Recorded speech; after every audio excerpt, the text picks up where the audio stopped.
They said I was creating drama when I reported chemical leaks that could have killed someone. Said I was difficult when I documented safety violations. So when they fired me for being toxic to workplace culture, I decided to show them what real toxicity looked like. One email to OSHA with 18 months of evidence later. And that plant isn't just shut down, it's buried under millions in fines. Sometimes the best revenge isn't loud. It's methodical, documented, and completely legal. My name is Mara Collins, and at 35, I thought I'd seen everything the industrial safety world could throw at me. Quality and Compliance Coordinator. That was my official title at Novex Industrial Solutions. Though most days I felt more like a professional canary in a coal mine that everyone wished would just shut up and die already. The morning it all started. I arrived at the plant at 5:47 a.m., 13 minutes before my shift. The parking lot was still dark, lit only by those harsh sodium lights that made everything look sick and yellow. I could smell it before I even badged in that sharp, acrid bite in the air that shouldn't have been there. Not at that concentration, not outside the containment areas. My coffee sat untouched in the break room as I grabbed my detection equipment and started my rounds. The readings on my handheld monitor climbed steadily as I approached Storage Unit C, fucking benzene, at levels that made my chest tighten. The kind of exposure that doesn't kill you today, but plants cancer seeds that bloom years later. I documented everything. Photos of the wet stains on the concrete where something had clearly leaked and been hastily mopped. Screenshots of the monitor readings, timestamps, GPS coordinates, all uploaded to my personal cloud storage before I even reported it through official channels. 3 years in this job had taught me that company servers had a funny way of losing critical files. The source wasn't hard to find: a hairline crack in one of the secondary containment vessels, probably from the temperature fluctuations last week, when maintenance forgot to check the climate controls. I slapped a temporary patch on it and tagged it for immediate repair. My hands steady despite the anger burning in my gut. By the time the first shift workers started filtering in, I'd already compiled a preliminary report, 15 pages, complete with regulatory citations and remediation recommendations. I printed 3 copies, one for my supervisor, one for the plant manager, and one that I tucked into my locked desk drawer. My own little insurance policy.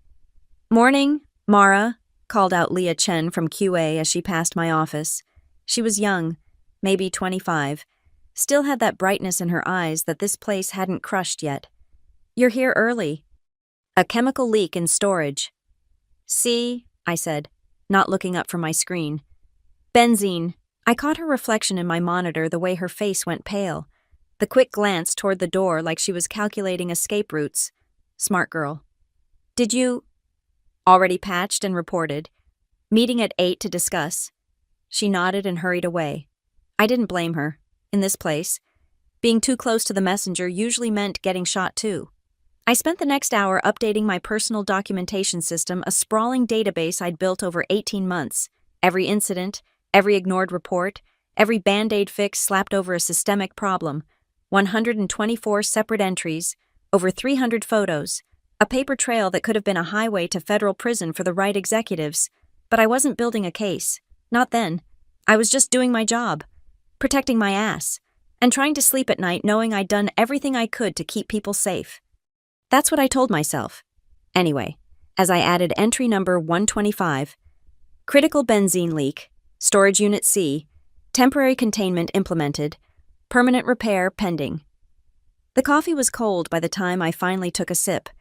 It tasted like defeat. The morning sync meeting was held in Conference Room B, the one with the flickering fluorescent that gave everyone headaches and the permanent chemical smell that facilities claimed was just old carpet. 12 people around a fake wood table, pretending we were all on the same team. I sat 3 chairs down from Gavin Mercer, our plant manager, 48 years old, silver fox type, who wore his shirts one size too small to show off his gym gains.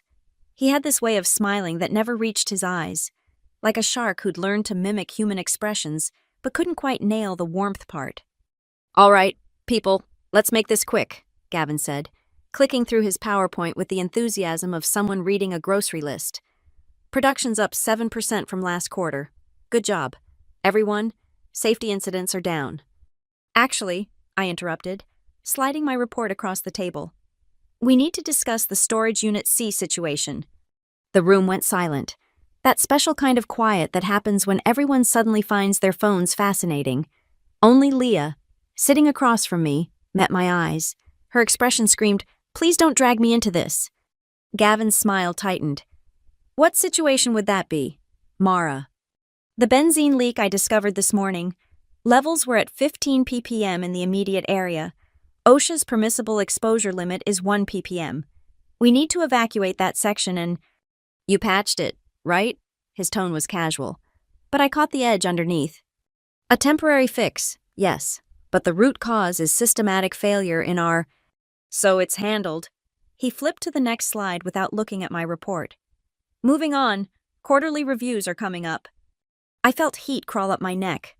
"Gavin, we're talking about a Class 1 carcinogen at 15 times the legal limit. This isn't handled. It's contained." His smile widened, showing too many teeth.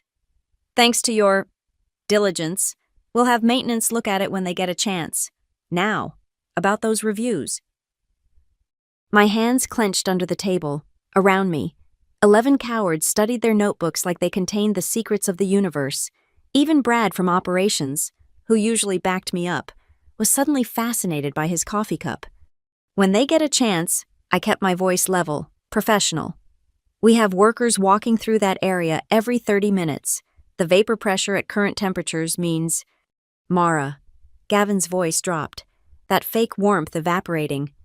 "We appreciate your concerns. We always do. But we need to balance safety with productivity. I'm sure you understand." There it was, the smirk. Just a tiny quirk of his lips. But I saw it. The "what are you going to do about it" smirk. The know your place smirk. The "I've got a golf date with the regional VP this weekend" smirk. I understood perfectly.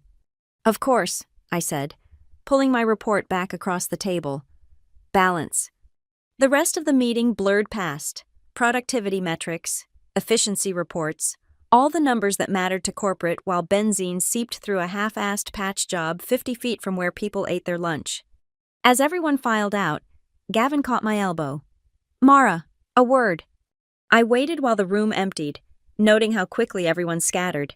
Even Leah practically sprinted for the door.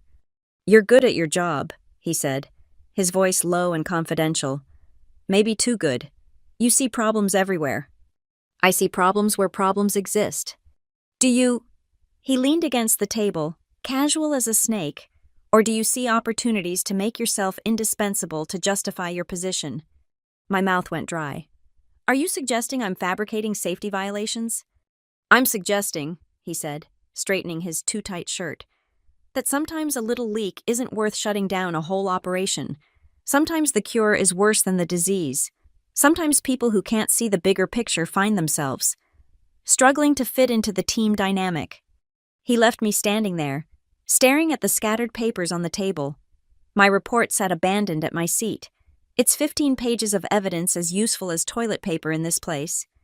I gathered my things slowly, mechanically, but as I walked back to my office, something cold and sharp crystallized in my chest.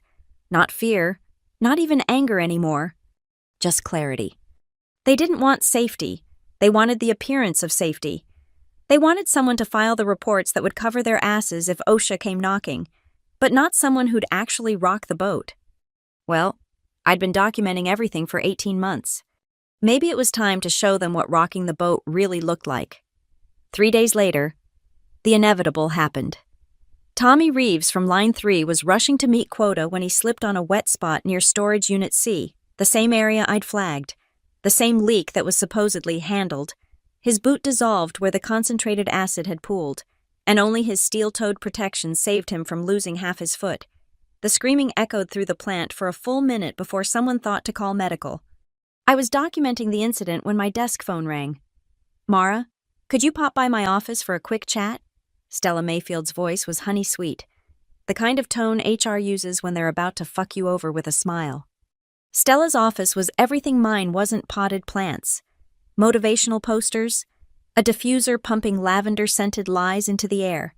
She sat behind her desk in a cardigan that probably cost more than my weekly salary, her expression set to concerned friend mode. "Mara, thanks for coming." Please, have a seat. Can I get you some water, tea? I'm fine. I sat rigidly, knowing exactly where this was going. I wanted to touch base with you about, well, the general atmosphere lately. She folded her hands, her manicured nails catching the light. Some of your colleagues have expressed concerns. About the safety violations. Her smile flickered.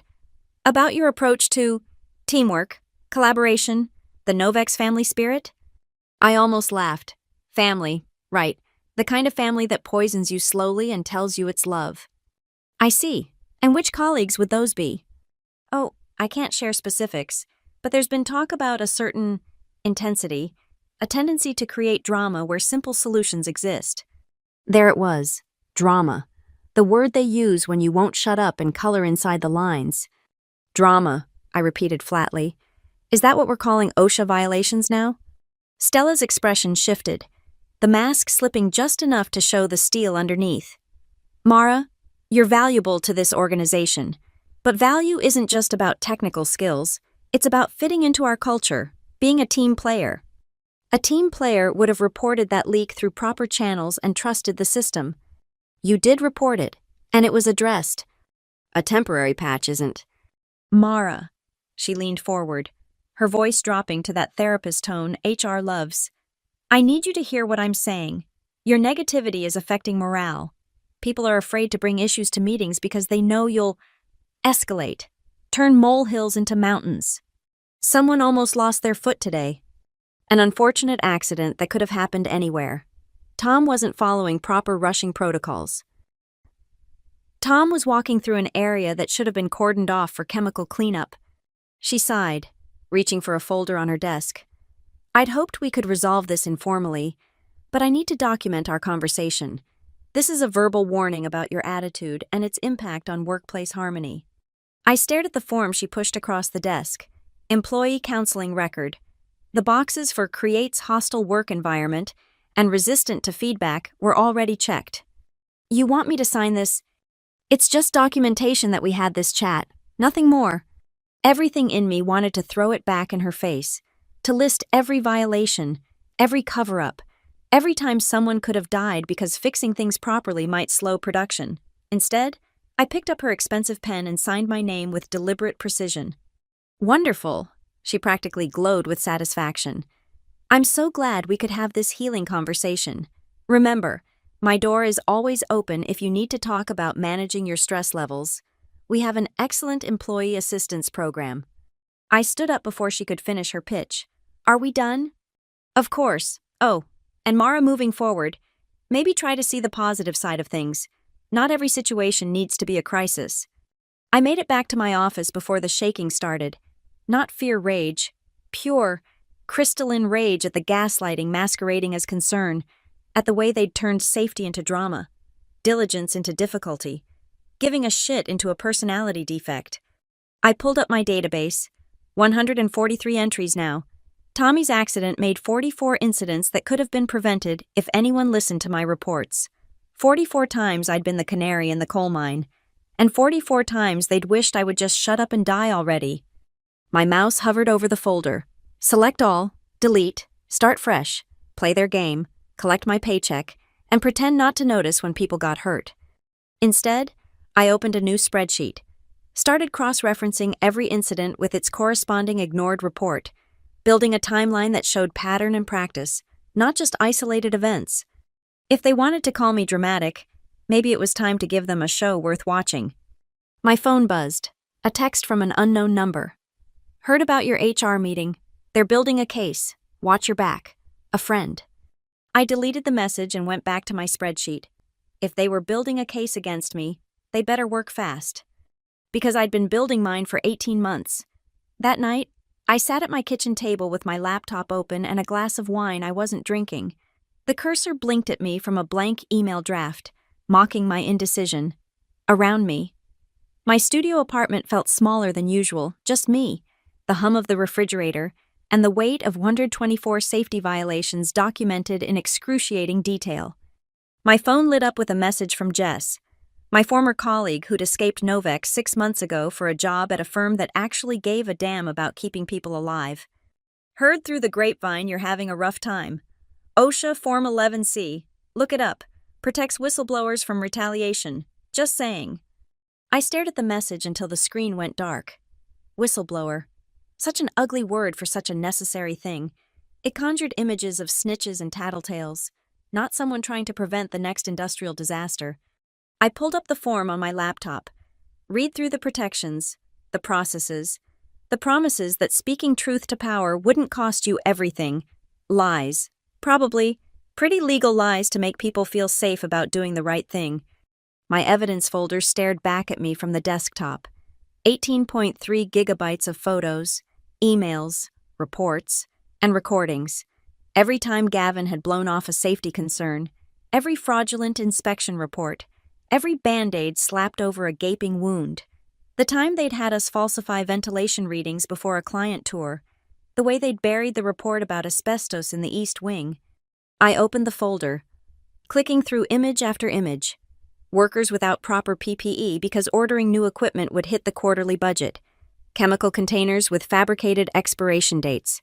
That photo of the improvised repairs on the cooling system, literal duct tape holding together pipes that carried sulfuric acid. The rational part of my brain ran the calculations. Report it all. Lose my job for certain. Stay quiet. Keep my paycheck. Wait for someone to die. Because someone would die. Not today. Maybe not tomorrow. But eventually. And I'd have to live with knowing I could have stopped it. My apartment was quiet enough to hear my neighbor's TV through the thin walls. Some reality show about house flipping. Normal people living normal lives. Not sitting alone at 11 p.m. with evidence that could shut down their employer. I closed the laptop and walked to my window. Fairburn spread out below. All streetlights and suburban sprawl. Somewhere out there, Tommy Reeves was probably trying to sleep with his bandaged foot elevated. Somewhere, Gavin Mercer was probably 3 scotches deep at his country club. Somewhere, the night shift workers were walking past that patched leak, breathing in poison because one woman's drama wasn't worth proper remediation. My reflection stared back from the dark glass 35 years old. Shadows under my eyes, still wearing my work clothes because I'd been too wired to change. When had I become this person, this obsessive documenter of disasters, this collector of corporate crimes? But I knew the answer. The day I'd signed up to be a safety coordinator, I'd accepted the responsibility, not to the company, to the people who trusted that someone was looking out for them. I walked back to my laptop and opened a new document, started typing a timeline, clinical and precise. No emotion, no accusations, just facts and dates and regulation numbers. If I was going to do this, I'd do it right.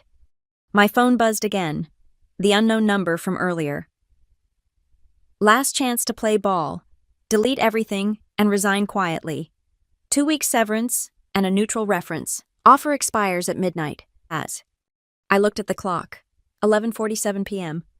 13 minutes to decide whether to be a survivor or a statistic, whether to take their hush money or risk everything on the hope that someone, somewhere, would actually care about the truth. I thought about Leah, still young enough to believe the system worked, about the night shift workers who had no idea what they were breathing, about the next Tommy Reeves who might not be so lucky. 11:52 p.m. I opened my email, selected the OSHA regional office from my contacts, attached the first batch of files just enough to prove I wasn't some disgruntled employee making things up, but not so much that they'd be overwhelmed. 11:58 p.m. My finger hovered over the send button. Once I hit it, there was no going back, no more paychecks, no more health insurance, no more pretending I could fix this from the inside. 11:59 p.m. The unknown number texted again. Time's up. Your choice. I made my choice. I saved the email to drafts and closed my laptop.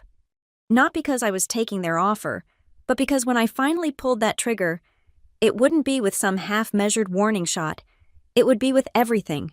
Every document, every photo, every piece of evidence that would burn their house of cards to the ground. I poured the wine down the sink and went to bed. Tomorrow, I'd go to work like nothing had happened.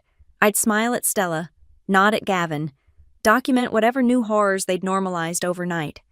And then, when they finally pushed me out because we all knew that was coming, I'd show them what 18 months of meticulous preparation looked like. They wanted me gone, fine. But I wouldn't be going quietly. The axe fell on a Tuesday, 3 days after I'd refused their midnight ultimatum. I knew it was coming the moment I walked in and saw the security guard stationed near my office. Not the usual sleepy retiree who checked badges, but Marcus, the one they brought in for terminations. "Morning, Mara," he said, not quite meeting my eyes. "They're waiting for you in conference room A." Conference room A, the execution chamber, no windows, soundproof walls, and a back exit straight to the parking lot. They'd perfected the art of making people disappear quietly. Inside, Stella sat flanked by Gavin and someone I didn't recognize legal. Probably, judging by the expensive suit and dead eyes, a banker's box sat on the table like a coffin for my career. "Mara, please sit," Stella said, her voice dripping with fake sympathy. "I'm afraid we need to discuss some concerning developments." I sat, keeping my face neutral. "Of course." The lawyer slid a paper across the table. "We've received reports that you've been creating a hostile work environment, multiple complaints about aggressive behavior, insubordination, and spreading false information about safety conditions." False information. I kept my voice steady. Which specific claims were false? Gavin leaned forward. "That's not the point, Mara. The point is your attitude, your inability to work within the system, your constant negativity." "We tried to help," Stella added, clutching a tissue she didn't need. "The counseling session, the feedback, the opportunities to improve, but you've continued to resist our culture of collaborative problem-solving." I almost laughed. Collaborative problem-solving, their euphemism for covering up violations that could kill people. "So you're firing me for reporting safety violations?" "We're terminating your employment for creating a toxic work environment," the lawyer corrected. "Effective immediately. Security will escort you to clean out your desk. You have 15 minutes. They pushed more papers at me, NDAs, agreements not to disparage the company, waivers of any claims. The severance offer had mysteriously disappeared. "I'll need time to review these with my attorney," I said. "That's your choice," the lawyer replied. "But the offer of a neutral reference is contingent on signing today. Otherwise, we'll be forced to document the full extent of your difficulties." There it was.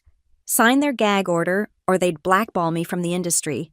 Paint me as the crazy woman who saw problems where none existed, who created drama for attention, who couldn't play well with others.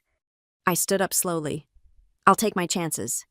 Stella's mask finally cracked. "Mara, don't be stupid. You'll never work in this field again.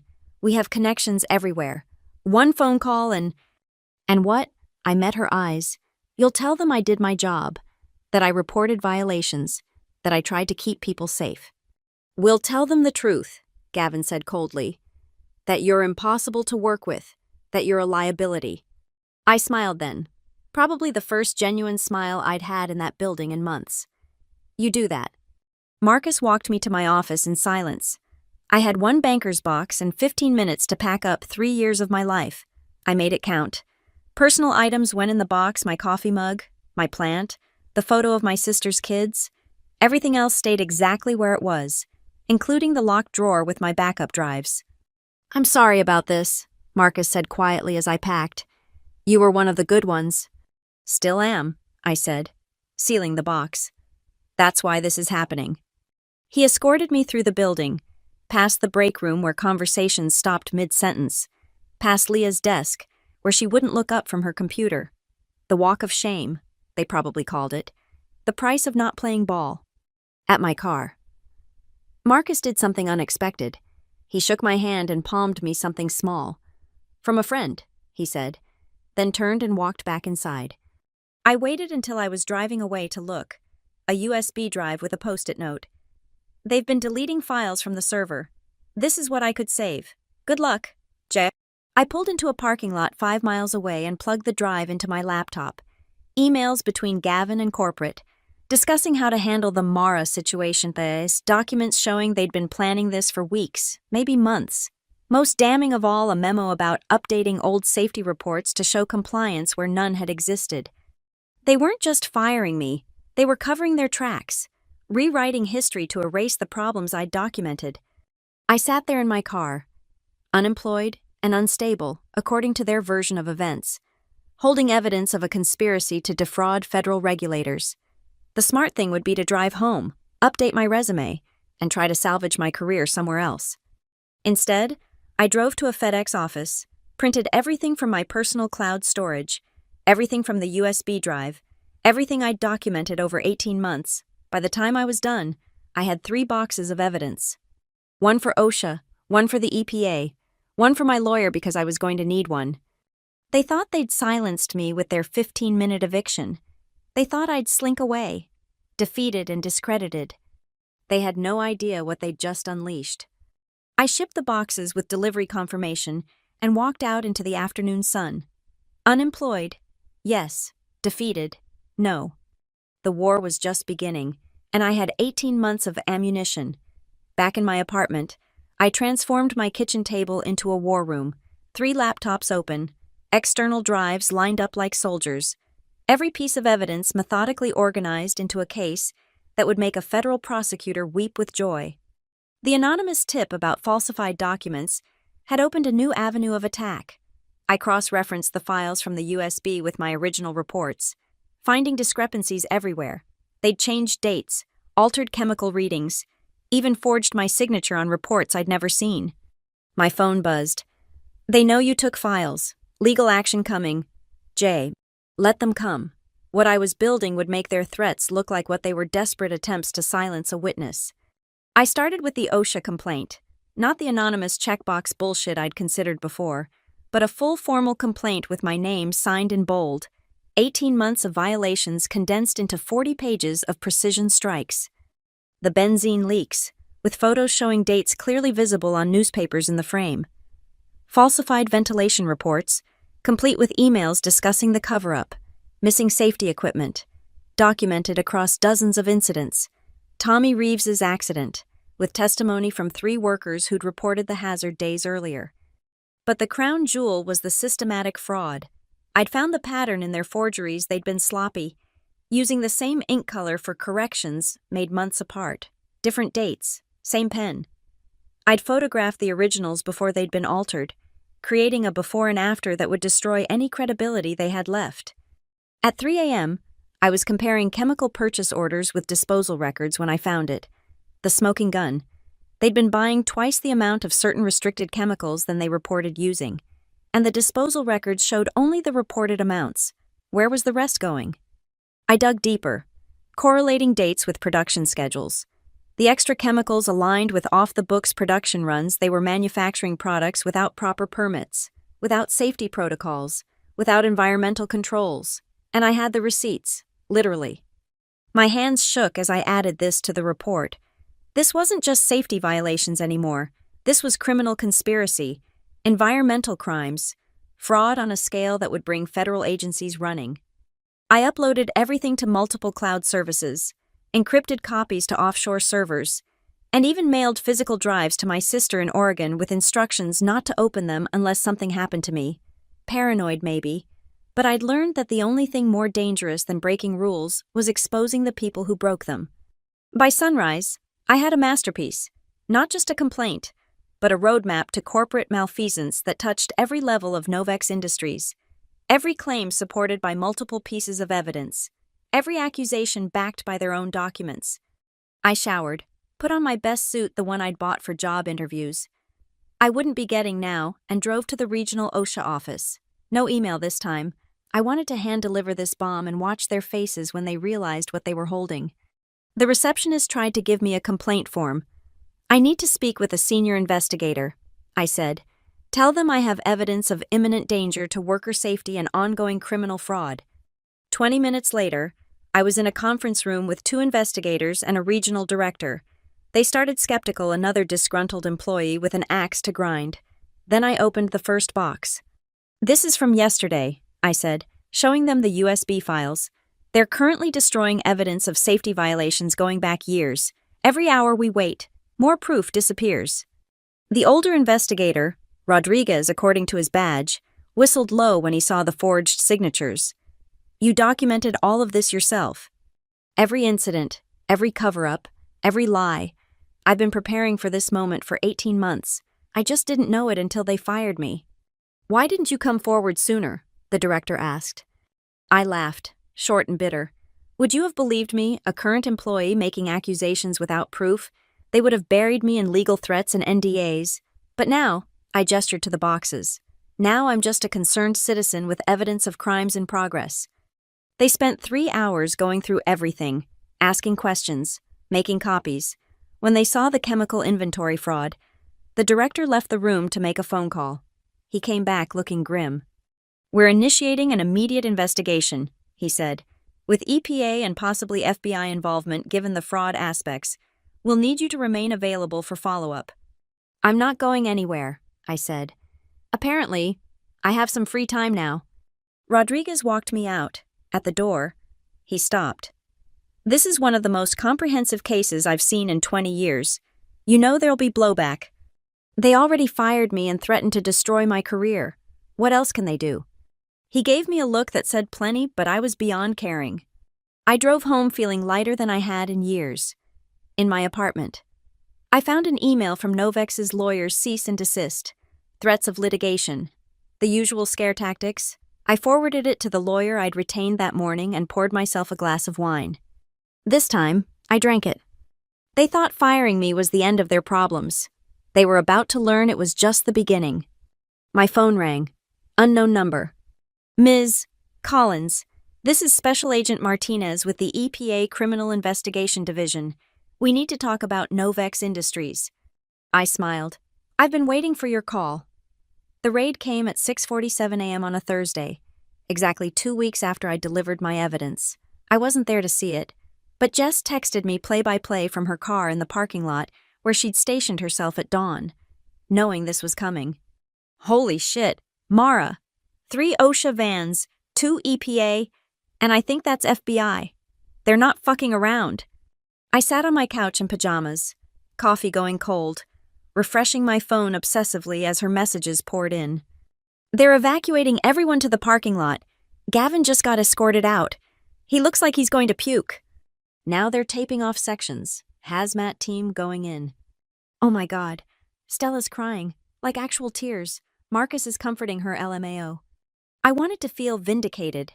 Instead, I felt strangely hollow. Watching 3 years of my life implode from a distance, these people had been my coworkers. Some even friends before the job ground them down into compliance.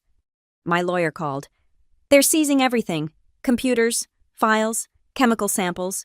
My contact at OSHA says it's the biggest action they've taken in the state in 5 years. Good, I said, meaning it. They'll want you on site tomorrow for the walkthrough. Can you handle that? Could I walking back into that place, not as the dramatic safety coordinator, but as the whistleblower who'd brought down the hammer, I'll be there. The news broke that afternoon. Federal agents raid local chemical plant amid safety concerns. They didn't name me, but it wouldn't take a genius to figure out who'd talked. My LinkedIn exploded with views former coworkers checking if I was gloating. Probably. That evening, Leah called. I almost didn't answer. Mara, I wanted to say I'm sorry. For not backing you up. For being a coward. You had bills to pay, I said. I get it. No, you don't, her voice cracked. They found barrels in sub-basement 2. Unmarked barrels that weren't on any inventory. They've been making us work above illegally stored waste for who knows how long. We could have died. But you didn't. Because of you, a pause. They're saying people might go to jail. Real jail, not just fines. Good, I said again, and this time I felt it. The walkthrough the next day was surreal. I badged in with a federal escort, wearing a hard hat labeled visitor, like I hadn't worn one labeled safety coordinator for 3 years. The plant was eerily quiet. Machinery shut down. Yellow tape everywhere. Rodriguez from OSHA met me at the main floor. We need you to show us every location you documented. Start with the worst. So I did. I walked them through my greatest hits of horror. The storage unit where I'd found the benzene leak, now properly sealed off with contamination warnings. The falsified ventilation systems now being tested by people who actually gave a damn. The sub-basement Leah mentioned now swarming with EPA agents in full protective gear.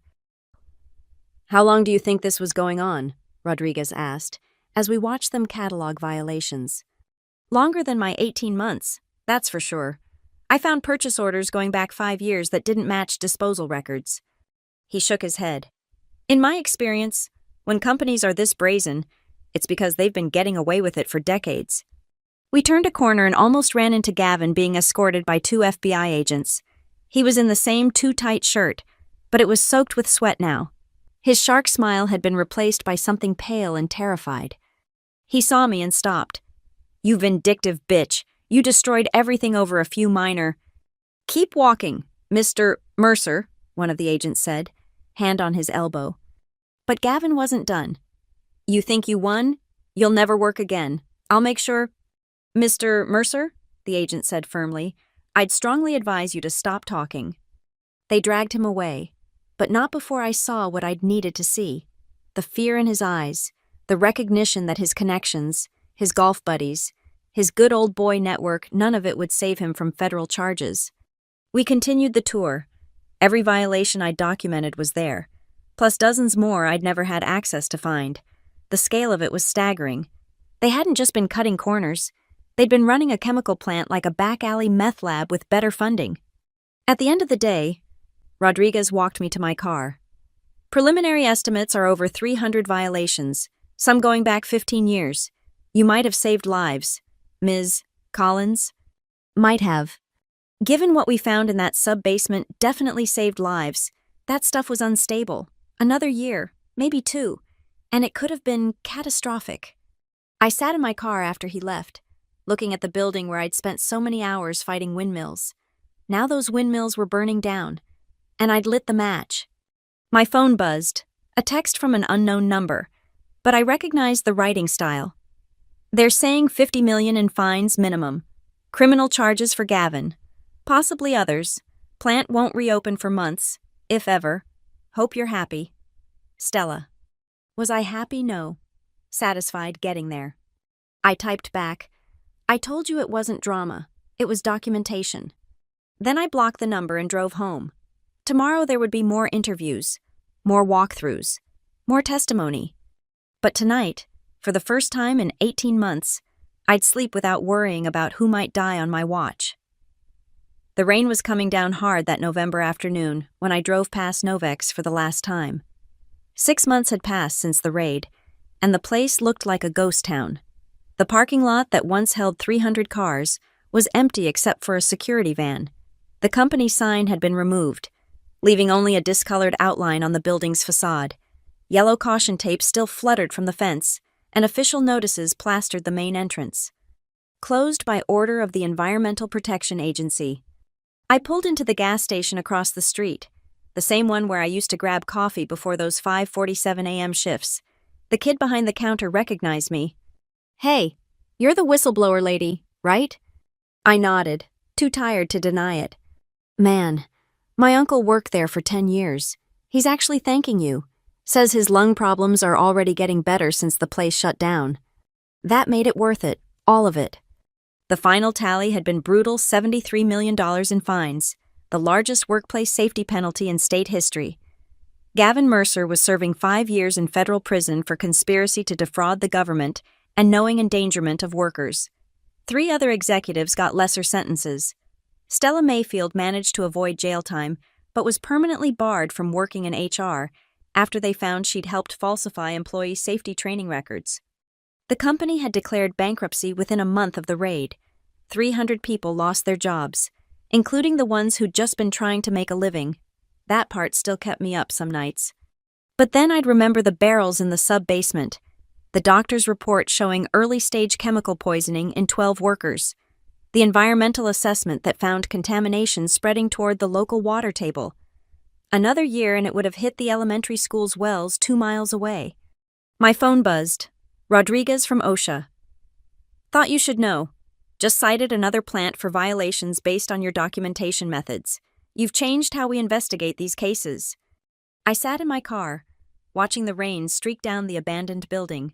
Novex Industries, once the pride of Fairburns Industrial District, now a cautionary tale taught in safety management courses. As for me, the blackballing Gavin promise never materialized, hard-to-enforce threats from federal prison. I consulted now. Teaching companies how to build real safety cultures instead of paper ones. It paid better, and I slept soundly. Sometimes former coworkers reached out. Leah landed at a pharmaceutical company that actually valued safety. She'd even started standing up in meetings, calling out problems before they festered. I learned from the best, she'd told me. Others weren't so kind. I'd been called every name imaginable. Snitch, traitor, the woman who killed Novex. But I'd also been called a hero by Tommy Reeves when he'd walked across the stage at his daughter's graduation on 2 healthy feet. Called a lifesaver by workers who'd never known how close they'd come to disaster. The rain was letting up. I took one last look at the dead plant, then started my engine. There was nothing left here but ghosts and groundwater monitoring wells. My dashboard clock read 5:47 p.m., exactly 12 hours off from when I used to arrive for work. Back when I'd thought I could fix the system from inside. Back when I'd believed that documenting problems was enough if you just filed the right reports to the right people. Sometimes the right people are federal agents with handcuffs. Sometimes the right report is 40 pages of evidence delivered in person. Sometimes being called dramatic is just their word for being right. I drove away from Novex for the last time, leaving it to rot in the rain. In my rearview mirror, the abandoned building grew smaller until it disappeared entirely, like a bad dream finally fading in the morning light. They'd called me a troublemaker, said I was difficult, toxic, too intense, creating drama where none existed. Turns out I wasn't creating anything. I was just keeping receipts. And in the end, that made all the difference. Thank you so much for listening to this story. I'd love to know where you're tuning in from. Drop a comment below and let's connect. If this tale of workplace justice resonated with you, please consider subscribing to the channel and sharing your own thoughts or experiences. Have you ever stood up against corruption in your workplace? Let me know in the comments.